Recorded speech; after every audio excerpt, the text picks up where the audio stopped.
Dan kalau berdasarkan apa yang terjadi dari masa lalu, maka angka tertinggi terjangkiti tentu saja akan tetap dipegang oleh DKI.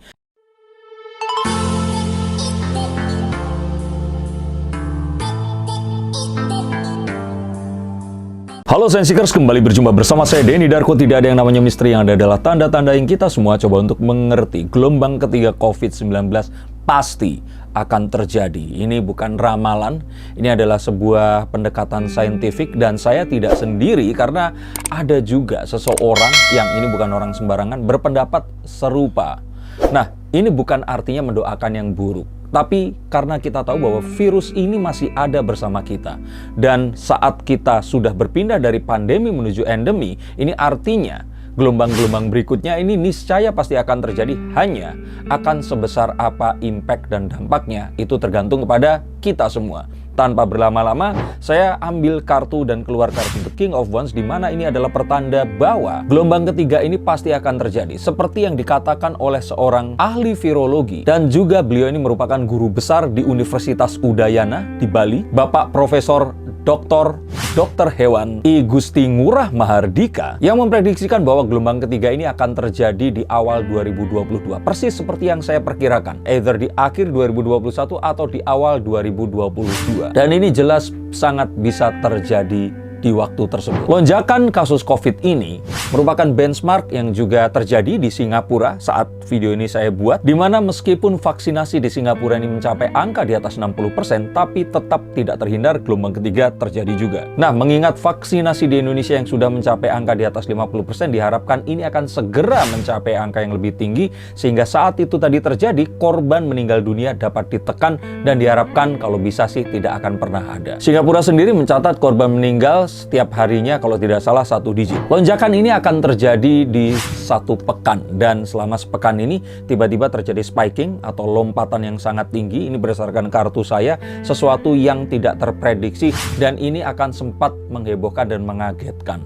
Dan karena ini terus kemudian dilakukan PPKM yang lebih erat, level dinaikkan, dan mungkin untuk beberapa waktu dilakukan WFH. Tapi harapannya di sini, dan seperti yang saya lihat dari kartu, jumlah kematiannya akan bisa ditekan dan sangat rendah sekali. Dan ini semua harapannya adalah sesuatu yang kalaupun ini niscaya, diharapkan kalau bisa malah tidak ada kematian karena COVID-19 ini tadi. Dan siapa yang paling berperan di sini? Tentu saja kalian dan saya dan kita semua untuk bisa mencegah ini terjadi dengan meningkatkan vaksinasi, melakukan prokes, melakukan tracing, dan juga menggunakan aplikasi Peduli dan Lindungi dimanapun kita pergi. Dan itu semua bisa terjadi karena tingkat vaksinasi yang akan mendekati 100% yang akan terjadi pada awal tahun 2022 nanti. Bahkan mungkin saja dosis ketiga sudah mulai diadministrasikan atau diberikan kepada orang-orang yang sudah mendapatkan 2 dosis yang pertama. Tetapi jika kalian semua bertanya mengapa lonjakan ini terjadi, jelas ini semua karena egoisitas kita.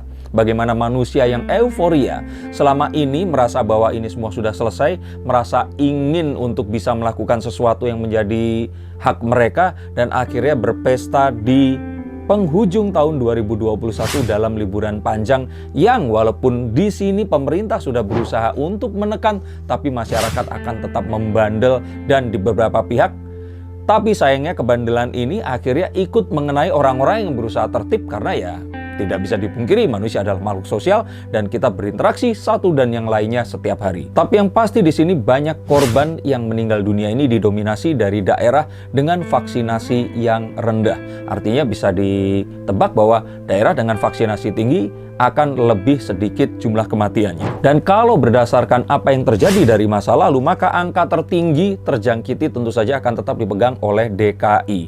Dan walaupun kematiannya tetap kecil, tapi ini semua adalah sesuatu yang sama seperti saat wabah demam berdarah, saat wabah misalkan influenza, semua orang tiba-tiba terkena, dan lokasi dengan penduduk paling padat adalah yang paling mungkin untuk paling tinggi jumlah terjangkitinya. Yang harus diwaspadai di sini adalah masuknya WNA asing. WNA yang sudah ada di Indonesia sekian tahun ini tidak masalah, tapi masuknya WNA asing atau warga negara Indonesia yang pulang setelah mereka bepergian ke luar negeri. Harapannya pemerintah melakukan screening yang benar-benar ketat dan melakukan karantina yang tegas dan tepat sasaran. Dan jika ditanya kapan ini akan berakhir, sama seperti seyogyanya virus ini usianya akan masuk selama 2 minggu dan selesai dalam 2 minggu, seharusnya semuanya akan sudah usai di bulan April 2022 nanti. Tapi saya akan sangat bahagia jika ternyata ramalan saya ini keliru dan gelombang ketiga ini tidak akan pernah terjadi.